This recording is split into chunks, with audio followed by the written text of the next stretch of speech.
Kesia dan aku Jessica. Oke, pastinya kita berdua di sini akan menemani para sobat yang ada di mana saja kalian berada. Oke. Nah, Untuk menggombes bersama. emang gombes itu apa sih? Ya, ngobrol gitu Oh. lah. Maaf, saya anak kekinian tapi tidak kayak kekinian banget ya. Oke.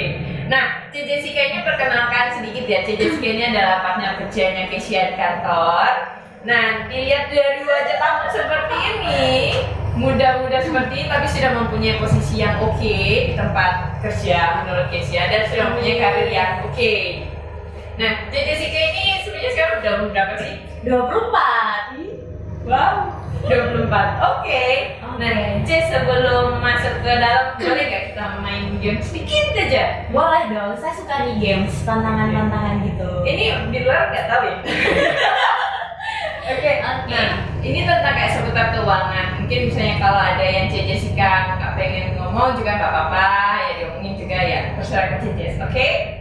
Nah, kalau misalnya dari topik pertama, penyebab terjadinya ketakutan dalam keuangan. Cici setuju nggak setuju ya ini? Setuju atau nggak setuju? Oke. Setuju nggak kalau ketakutan ini termasuk karena dari trauma masa lalu atau kayak trauma dari keluarga mungkin yang dulu mungkin nggak mempunyai lebih atau apa ya apa gitu. Jadi setuju nggak? Setuju. Setuju. Pernah ada mengalami? Pernah ya melihat gitu lah relasi orang terdekat itu. Jadi uangnya dia itu benar-benar diputar di barang semua. Jadi uangnya dia untuk ya beli barang. Jadi dia itu misalnya ada suatu usaha nih barang gitu ya. Jadi uangnya diputar di misal toko itu atau pabrik itu tanpa dia punya tabungan cash misal atau di bank, atau dia juga belum punya investasi di misal rumah atau enggak di saham gitu. Jadi ya benar-benar pure di sana. Jadi waktu itu kondisinya pasarnya sepi. Jadi kan kalau semua uangnya diputar di barang kan jadi nggak ada perputaran uang ya. Jadi barangnya juga mati gitu istilahnya. Nah terus jadi bingung dia aliran cashnya dari mana nih, karena sumber alirannya dia cuma dari barang itu aja.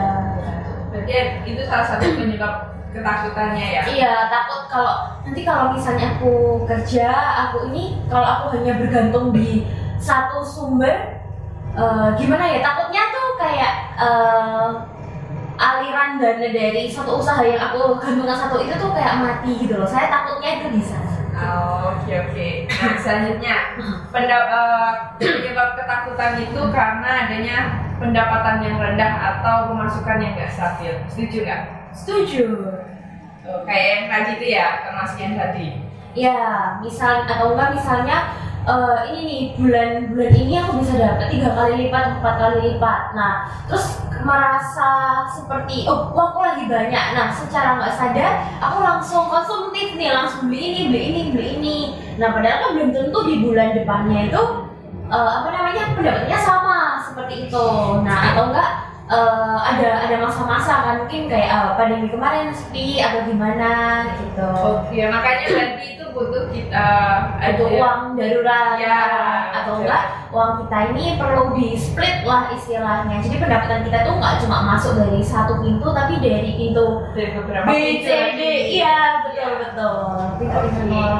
Nah, kalau misalnya yang kayak ini, penyebab terjadinya ketakutan dalam keuangan itu terjadi karena inflasi atau kayak barang-barang semuanya itu naik. Betul, ya setuju. Berarti Cece termasuk orang yang kayak ngecek harga juga ya, Ce? Oh iya dong. Jelas, istilahnya gini aja. Dulu kamu SD uang jajannya berapa? 5.000? Sekarang uang 5.000 untuk anak SD zaman sekarang cukup atau enggak? Kayaknya enggak. Nah, Apa itu. tidak? Nah, seperti itu istilah gampangnya sebetulnya mungkin Kesia suka makan apa? Pecel gitu ya. Mungkin Kesia punya pecel langganan, warung langganan nih di dekat rumah. Tahun lalu harganya 10.000. Tahun ini nggak mungkin 10.000, bisa jadi naik 10.500, bisa jadi naik jadi 11.000. Nah, itu kan ya inflasi. Iya, bahkan aku pernah lihat di TikTok ya, atau kayak di Instagram anak-anak zaman sekarang itu jajannya berapa? Kayak di interview kayak gitu sembarangan, ada yang udah 50.000, ada yang 100.000. 10 kali lipat kan waktu SD kan. Iya, luar biasa. Nah, rekan terakhir ini penyebabnya itu karena utang. Masuk nggak menurut Cece? Masuk. Mungkin kalau untuk secara garis umum, garis besarnya masuk ya. Tapi kalau ke Cece sebisa mungkin tidaklah hidup sesuai dengan kebutuhan dan keinginan, dan pintar-pintar bagi bagi pemasukan, pengeluaran, investasi juga perlu, karena kalau nabung-nabung aja ya itu inflasi. Iya. Uangnya kan nggak. Berarti bentar lagi Cece harus ngasih tips dong.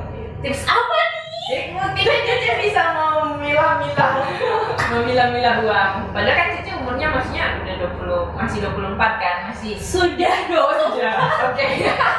Wah, melewati masa-masa life quarter crisis. Menolak tua Cece. Oke, siap. Jiwa muda ya. Jiwa muda. Betul. Nah, ini kalau misalnya dari penyebab ini pastinya kan ada dampaknya kan untuk kedepannya. Kira-kira dampaknya ini ada nggak di Cece, kayak ada konflik dengan keluarga atau konflik ke orang terdekat? Jadinya kan kalau misalnya kita ketakutan nggak punya uang, akhirnya malah berantem sama pasangan kita kah? Karena kan emosinya kita kan nggak stabil. Setuju nggak? Setuju. Pernah. Misal gini, kayak sudah ngeplotkan, misal 50% itu untuk kayak kebutuhan sehari-hari. Nah, ternyata dalam sebulan itu membludak. Nah, jadi kan kita bener-bener kayak melimit kan. Nah, tapi ada mungkin adik atau apa, Cice pelit gitu. Nah, kita kan kayak yang mau keuangan kita kan, jadi kita langsung sensi, enak aja pelit. Nah, maksudnya ya jadi kayak adu mulut gitu. Terus mungkin kalau mungkin lebih ini kayak ke laki mungkin. Kalau laki kan dirinya untuk cari uang kan lebih tinggi nih, ya. Nah, yang berjiwa kerja. Ya, benar. Nah, kalau dia kayak uangnya kurang gitu, terus kita membahas masalah keuangan, mungkin kalau dia tuh lebih kayak sensitif gitu loh. Kok kamu bahas itu uang terus sih, padahal kan kita tuh maksudnya ini ya, cuma tanya kadang gitu. Apa ini terjadi di mantan? Tidak. Clear. Baiklah, oke. Nah, dari dampaknya ini juga ketakutan Cece pernah nggak merasa susah tidur gara-gara memikirkan, ya ampun aku besok seharusnya nggak mengeluarkan uang sekian. Kalau saya susah tidur enggak sih, karena Sudah saya tidak memikirkan dia. enggak. Oke. Tidurnya malah semakin nyenyak. Oke. Susah tidur berarti bukan nggak pernah ya? Enggak sih, karena aku tipe orang yang suka tidur, jadi dalam kondisi apapun saya tidur. Jadi ini nggak bisa jadi tolak ukur sih. Tapi kalau di mobil aku yang sering tidur ya. Iya, betul itu. Wow. Makanya kalau orang yang suka hobi nyetir itu ya cocoklah sama saya, karena saya kan nggak bisa nyetir gitu kan. Kayaknya ngobrol sama yang sapi. Ya mungkin saya kalau di mobil nggak mungkin tidur, tapi paling kalau diajak ngomong udah nggak nyambung gitu. Oke. Ini next, dampak dari ketakutan ini menyebabkan kita ke perjudian. Setuju nggak sih? Setuju. Pernah nggak ada teman dekatnya Cici kayak gitu? Pernah, karena kalau perjudian kan perputaran uangnya kan cepat, kita bisa untung cepat. Ya pertama-tama sih kan kayak agresif, untung cepat, dan nggak lupa ruginya juga cepat juga. Nah, tapi kalau misal orang yang pernah merasa untung terus rugi, di saat rugi dia pasti merasa, dulu aku pernah untung segini kok, aku bisa kok ngembaliin uang, aku pasti akan menang. Nah, padahal kan ya belum tentu juga. Gitu. Nah, seperti itu. Nah, terus kalau misalnya setuju nggak kalau orang itu takut dengan nggak punya uang, akhirnya kan stres kan, malah larinya ke alkohol, ke narkoba. Setuju. Tapi sebenarnya dia kan nggak punya uang, yang ngapain dia minum uang? Dia kan mencari kesenangan. Kalau misal dia kan maksudnya lagi masa krisis, Jadi dia mungkin merasa tertekan. Jadi nah terus dia menemukan kayak narkoba atau minum, dia kan menemukan kesenangan. Jadi itu buat pelariannya dia kayak gitu. Cuma kan ya mungkin salah jalan seperti itu. Iya, ya sih kan kalau misalnya alkohol biasanya mereka mampu dengan kayak cari yang mereknya yang lebih murah. Ya, kan dia mungkin suka dengan vibes-nya, gitu, teman-temannya atau gimana. Malah pulang-pulang lebih habis duit, sebenarnya. Sebenarnya seperti itu. Betul. Cuma kan kadang dari sisi psikologi ya, itu kan kayak dia menemukan kesenangan gitu loh. Di sini aku gak dapet kesenangan, tapi di sini aku dapet kesenangan. Ya sebenarnya aku yang di sini yang aku bisa senang-senang. Iya. Nanti malah setelah itu sudah. Betul. Makanya harus bijak-bijak. Iya, betul. Oke, nah ini selanjutnya cara mengatasi ketakutan ini. Setuju nggak setuju ya? Menghitung pemasukan dan pengeluaran. Setuju. Setuju. Tadi kan ya. Setuju, tapi sekarang ditambah harus ada ini investasinya. Nah ini jeleknya orang Indonesia ini ya, dia cuma berfokus pada pemasukan, pengeluaran atau enggak mentok-mentok di menabung. Investasinya yang sifatnya gain itu belum. Cuma nabung-nabung dulu. Oke. Nah, berarti Cece setuju nggak kalau orang itu harus membuat anggaran? Setuju dong. Cece buat anggaran juga. Membuat tapi secara kasaran gitu. Nggak yang bener-bener Masih detail. apa? Ya kan ada kan tipe orang yang kayak bener-bener detail. Oh sehari aku mulainya segini. Tapi aku kayak ya kasaran lah. Kasaran. Sama kayak lebih ditanamin kalau aku beli ini sudah beli ini, nggak boleh ini. Ya, bulan ini pemasukan sekian ini. Oke. Nah, dengan cara mengatasinya itu juga kita harus menceritakan ke orang lain. Setuju nggak? Kalau aku boleh menceritakan tapi ke terdekat aja. orang terdekat atau enggak orang yang iya, atau enggak kalau misalnya secara umum gitu boleh, tapi yang umum aja soalnya itu kan kayak mencakup pengeluaran, takutnya nanti orang lainnya juga tersinggung gitu. Atau enggak kayak apa namanya kok kamu jadi mencampuri keuanganku banget. Ya lihat karakter orangnya sih kalau emang dianya emang mau discuss tentang ini keuangan. Kalau teman dekat sih ya berani juga sih kayak negur tipis-tipis gitu lah. Oke. Mbak Cece, cara mengatasi ketakutan ini membutuhkan orang yang profesional. Setuju nggak? Setuju dong. Contohnya ada finansial keuangan. Terus sekarang kan di YouTube kan juga udah banyak ya sumber-sumber belajar cara mengatur keuangan. Terus juga kan ada aplikasi juga yang mencatat pengeluaran, mencatat pemasukan, dan kita investasinya di mana, seperti itu. Tapi perlu hati-hati juga, kita harus pilih-pilih sumber yang valid gitu loh, sumber-sumbernya yang benar-benar oke. Jangan sampai kita cuma ikut-ikutan aja, apalagi sekarang banyak FOMO artis-artis atau influencer yang aku lagi ini habis ini, terus semuanya pada ikut tanpa mengetahui kenapa kok kita harus ikut itu. Nah, yang salahnya kan di sana. Kita tuh nggak tahu alasannya kenapa kita naruh uangnya tuh di situ tuh. Nah, itu yang salah tuh kenapa kok kita tuh kayak nggak tahu tuh alasannya itu apa gitu kan. Yang penting tuh harus tahu alasannya apa, bukan asal karena si A ikut aku jadi. Awalnya kan tujuannya buat nambahin uang, malah jadinya bocor. Iya, kan karena orang ikut itu tuh kan ya pasti punya alasan sendiri-sendiri kan. Jangan sampai kita ikut-ikutan orang yang punya alasan, aku di sini cuma mau main-main aja, cuma udah tepak-tepakan. Nah, sedangkan uang yang kita pas-pasan, uangnya dia dia banyak, kan beda. Nah iya, kalau uang yang berlebih, nggak apa-apa, dia buat trial and error gitu. Jadi kalau yang uang pas-pasan, ya kan harus benar-benar ini ya, gitu. Iya. Nah, oke. Nah itu pertanyaan terakhir itu dari aku. Nah aku mau yang di games loh ya. Oke, siap. Nah di umur 24 ini Cece pernah nggak ada merasa ketakutan akan game? Pernah. Takutnya itu misal aku sekarang bisa menghasilkan segini, takutnya nanti ada suatu masa yang penghasilanku nggak mencapai segini, atau enggak klienku berkurang kayak gitu, karena klienku lagi butuh uang jadi narik uangnya. Jadi kayak Ya ini kurang seperti itu. Jadi takut masukannya nggak stabil juga. Iya gitu. Oh, Terus oke. takut nanti aku umur 60 tahun aku masih kerja, jadi aku tuh masih belum punya dana darurat, uang pensiun, terus investasi yang udah benar-benar jalan Iya. seperti itu. Berarti Cece sekarang udah mulai mengikuti itu dong. Kayak mulai berinvestasi. ada dong, Oke. ada dong. Nah, berarti Cece juga udah mulai nyimpan juga uang darurat dong. Ya. Iya. Membersihkan Iya, uang. betul. Biasanya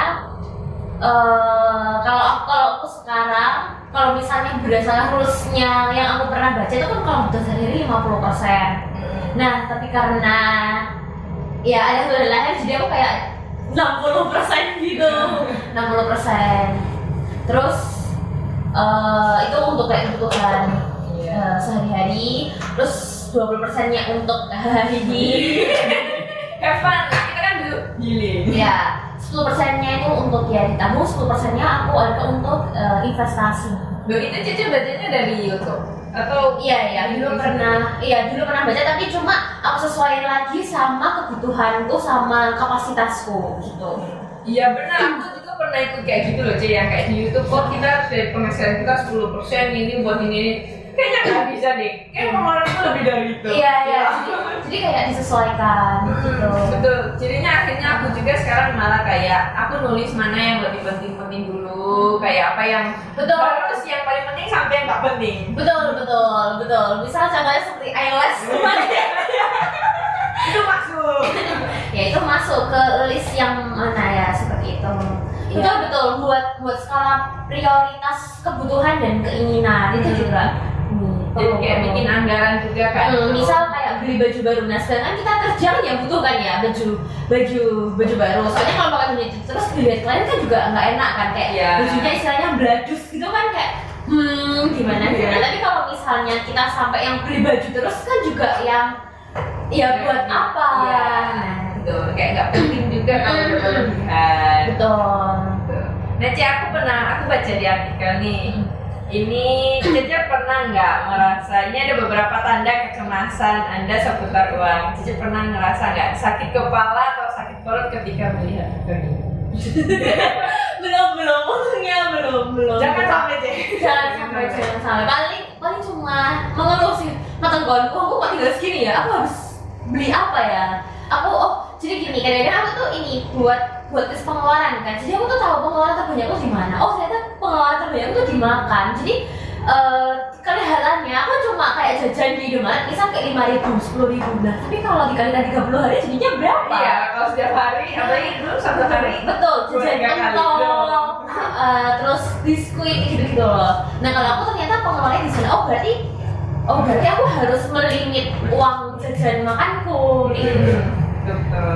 Nah ini, Cece pernah nggak sampai tagihannya Cece itu menumpuk? Atau bukan orang yang tipe yang utang? Enggak.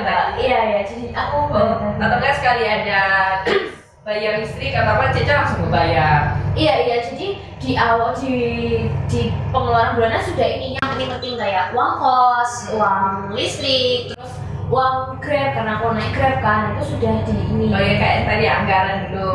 Yang memang kebutuhan sehari-hari, uang makan, uang belanja, air kayak gitu. Iya. Terus misal uang beli baju sekian gitu. Terus uang jalan-jalan sama teman karena ya aku juga suka sosialis, maksudnya suka kumpul-kumpul, Nongki-nongki gitu. ya nongki-nongki, ngopi gitu. Nah itu suka. Nah kalau kan ada orang yang menyisihkan uangnya juga buat untuk olahraga gitu. Iya. Untuk apa misal member gym atau enggak bulu tangkis atau apa gitu. Oke, mantap Cece. Nah Cece pernah nggak kayak ngerasa Cece sebenarnya mau beli, contohnya Cece mau beli gelas ini, tapi pas Cece lihat harganya kayak, aduh yaudah deh nggak usah deh. Sering. Sebenarnya itu termasuk ketakutan loh Cece. Iya. Apa itu baru nyadar? Iya, sering. Kayak pas jalan, aduh enggak deh, ini aja, uangnya bulan depan aja. Iya, kayaknya ini nggak penting deh, jadi nggak usah deh. Iya, atau enggak pertimbangan beli nggak ya. Iya. Sering. Aku pernah pernah baca loh Cek, kalau misalnya kita biar nggak belanja berlebihan di supermarket, kita harus makan kenyang. Pernah nggak baca? Pernah. Jadi kita makan dulu baru kita belanja di supermarket. Jadi kita cuma beli kayak ya beras atau telur atau apa gitu kan. Yang penting aja. Nah satu kalau misalnya belanja di supermarket nih ya. Aku biasanya buat sebelum besar sampo, sabun, apa biar gak lirik-lirik. Soalnya kalau misalnya lirik-lirik, apalagi nih, wah ada mie instan Korea nih, promo nih. Nah, ya itu. Jadi langsung beli lagi deh. Iya, apa jadi keranjang? Gitu. Atau enggak belanjanya kadang ini online. Jadi kalau misal, oh samponya habis, oh ya aku hanya beli sampo. Oh aku tonernya habis nih. Nah ini aku beli toner aja. Nah kalau misal kayak gitu kan, aduh ada sunblock nih baru nih, lipstick ini. Aku belum punya warna yang ini nih. Gitu. Apalagi kalau cewek, ih lucu. Belum kalau itu. Ya kan Cece pernah tuh di Jogja beli. Ini aku beli ini karena lucu. Astaga. Beli rambut box. Bener. Ya luar biasa. Nah Cece ada cara untuk meminimalisir ketakutan itu nggak Cece? Selain menulis kayak anggaran atau apa kayak gitu, ada nggak? Mungkin investasi. Iya investasi. Kalau ini kan kita uangnya kan selain ada yang ditabung, maksudnya yang kayak di bank yang anggapannya apa, cash and money cash nih. Ya, itu terus aku juga ada investasi. Nah karena aku umurnya 24 sekarang, aku tuh lebih milih yang investasi jangka panjang, karena tujuanku investasi ini aku pakai nanti untuk kalau aku sudah dewasa, kalau aku nggak seproduktif sekarang gitu. Jadi investasiku tuh tujuannya untuk itu. Dan aku kan nggak mau ya kerja rodi sampai umur 60 tahun ya. Nah sedangkan kalau kita nabungnya baru nanti itu telat. Iya. Saya telat karena nanti ini bertahap ya. Oke. Nah ini aku pemilihannya kan yang jangka panjang. Nah tapi aku juga pinginnya yang pergerakannya itu juga stabil dan ini pas emang di dunia ini tidak ada yang pasti ya selain ini. Nah tapi kayak kita bisa lihat ini istilahnya kayak produksinya dia gitu loh. Nah itu tuh dari lihat. Kalau aku sih pilihnya untuk yang kategori itu di saham blue chip kalau aku. Berarti Cece banyak sekali di saham dulu. Blue chip ya, kalau aku di saham dulu karena yang satu pergerakannya dia juga ya lumayan fluktuatif lah, tapi tidak terlalu amat, tapi ya nggak terlalu lambat amat. Jadi saham itu menurutku kalau blue chip ya itu di tengah-tengah, dan kenaikannya itu pasti. Kalau blue chip itu juga kan perusahaan besar, jadi dia itu pasti punya inovasi setiap tahun gitu. Nah kalau ada masalah perusahaannya, dia gimana caranya untuk memperbaiki masalah itu. Nah jadi kalau ada masalah sahamnya turun, dia waktu sahamnya turun untuk kembali lagi ke harga normalnya, atau enggak dia lebih naik lagi, ini bisa recovery-nya itu bisa dengan cepat, sigap gitu lah. Kan yang nggak jatuh banget gitu loh. Betul. Yang penting itu kan kalau misal menurut saya dan pengetahuan yang saya dapat selama ini, yang penting itu kalau di saat turun itu dia itu bisa bounce, maksudnya bisa naik lagi. Itu butuh recovery berapa lama dan apa yang jadi penyebabnya, perusahaan itu bisa nangani itu atau tidak, seperti itu. Oke. Jadi di saham chip apa, Indonesia kah atau Amerika? Kalau aku di saham internasional, yang perusahaannya udah internasional. Jadi kan yang nabung di sana itu bukan cuma orang Indo kan. Jadi kapitalisasi marketnya itu di seluruh dunia kan. Jadi nasabahnya kan, maksudnya orang yang nabung di sana kan dari seluruh dunia. Jadi aku kayak lebih safe, lebih aman gitu. Selain supaya nggak panjang ya, nanti malah dibilangin kita ini malah itu lah. Nah selain saham ada nggak investasi yang lain kayak beli emas kah atau apa? Ya emas fisik kan. Kalau emas fisik itu lindung nilai ya. Gitu emas itu sifatnya lindung nilai gitu. Dan Cece belinya secara rutin gitu. Ya. Kalau aku ngumpulin uang dulu biasanya dari tabungan itu. Ya aku ini, jadi nggak yang tiap bulan gitu, aku nggak, bisa ya 2 bulan sekali atau nggak setahun sekali gitu. Sekali beli langsung beli. Amin.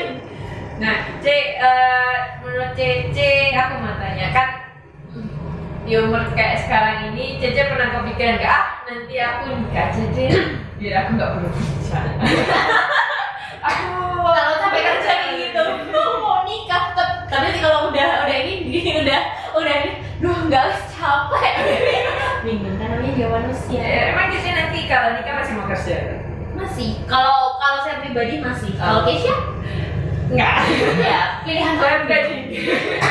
Kalau Keisha ini bukan tidak mau kerja tapi dia mau memakai uang suaminya diinvestasikan, betul? Ya, salah satu itu. Nah ya makanya juga kan aku juga belajar dari sekarang supaya nanti kalau misalnya aku dikasih uang nggak yang Enggak langsung habis. habis, jadi aku bisa tahu ini nabung untuk sekian, ini investasi sekian. Nah investasi kemana itu loh yang penting kan, Iya. tujuannya itu apa. Nah kalau misalnya kita mau cari yang pergerakannya cepat atau gimana, nah itu kita bisa ambil aset-aset seperti kripto, bitcoin gitu kan. Nah tapi ya kita harus tahu juga alasannya kenapa kok kita ambil itu. Jangan hanya berdasarkan ikut-ikutan, terus karena satu geng ikut terus ya ini ikut di sini kan kayak gitu tanpa kita Iya, tahu ini betul. atau nggak dipasrahin ke orang udah terserah kamu kelola. Nah itu nggak bisa. Ya betul, harus tahu alasannya. Ya ampun, ini loh Ci, nggak kerasa loh Ci, ternyata kita sudah habis waktu. Oke, nanti berarti kita harus ketemu lagi Sobat Gombes mungkin di Oke. hari-hari berikut ya. Nah jadi kalau misalnya dari yang kesimpulan yang Keisha dapat ya, itu pasti ada sebab, ada akibat, dan pastinya ada dampaknya toh. Mungkin dari yang tadi yang di games juga itu bisa jadi kesimpulan juga ya. Kalau penyebabnya itu bisa dari karena trauma masa lalu, bisa dari karena pendapatan atau keuangannya kita yang nggak stabil, terus inflasi. Iya. Mereka kan sekarang lagi booming inflasi kan. Yang penting itu kita belajar dari sana, jangan kayak merenungi, aduh aku kok berkurang terus ya dan mencari sana yang penting kita belajar dari sana, kita harus mencari solusinya dari sana. Iya, jadi kalau jatuh nggak jatuh. Iya, kita harus bangkit. Iya, harus tahu kita tujuan mengatur keuangan itu apa. Ya, betul. Nah, terus untuk kayak dampaknya itu bisa jadi ada konflik antara keluarga, bisa jadi susah tidur lah atau apa. Karena kan memang ada yang bahkan mikir kayak aku pernah lihat juga di YouTube Paci itu kayak bilang sebenarnya malah mereka yang punya uang itu malah susah tidur kadang karena memikirkan harus bayar ini, bayar itu, kayak segala macam kan. Gitu. Nah, terus untuk dampaknya juga itu bisa karena bisa membuat kehidupan kita jadi berantakan, malah masuk ke zona yang nggak bagus lah, kayak perjudian lah atau sukanya party kayak gitu.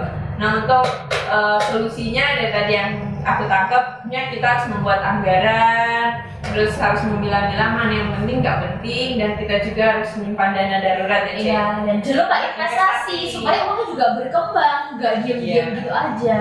Betul. Ngomong-ngomong juga tentang investasi, sedikit aja bentar. Oke. Aku merasa ini. Soalnya kadang aku juga kan investasi juga loh, C, tapi ternyata salah gitu loh, C.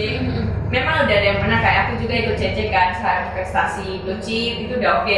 Nah aku juga kayak pengen trading dikit, malah boncos kan. Trading apa dulu nih? Iya, yang nggak baik lah kayak gitu. Oh mungkin karena pengetahuannya kurang, tapi Kayak langsung main asal klik. Iya, gitu. Jadi kayak aku belajar bahwa kalau kita investasi itu harus memilah-milah mana yang memang benar-benar apa enggak. Jadi aku mulai dari yang kayak blue chip ini, terus ke saham antar kayak gitulah, tangan, terus habis itu ya jadi kayak ngurut lah mana yang penting sampai mana yang beresiko dianggap aja. Iya. Gitu. Kalau saham internasional juga kan pergerakannya juga, ya cepet lah. Ini loh, aku kasih bocoran ya portfolio saya ya. Saya beli Apple di ini bulan Januari 2023 dan untuk posisi sekarang ini saya hold ya, udah cuan 30%. Waduh. Berarti habis ini kalau Cica udah close udah bisa makan-makan ya? Waduh, siap. Berapa bulan ya sih? Berapa ya? 4 setengah lah ya, 4 setengah. Luar biasa. Berarti habis dari sini kita harus ngobrol lagi. Betul. Microsoft juga loh. Mantap. Pokoknya ya itu karena saya pilihnya yang pertama kategorinya aman. Terus pergerakannya dia kenaikannya stabil karena itu pasti ada inovasi kan, kalau perusahaan pasti ada inovasi. Kalau teknologi sekarang kan ini ada boomingnya kan kecerdasan buatan sekarang.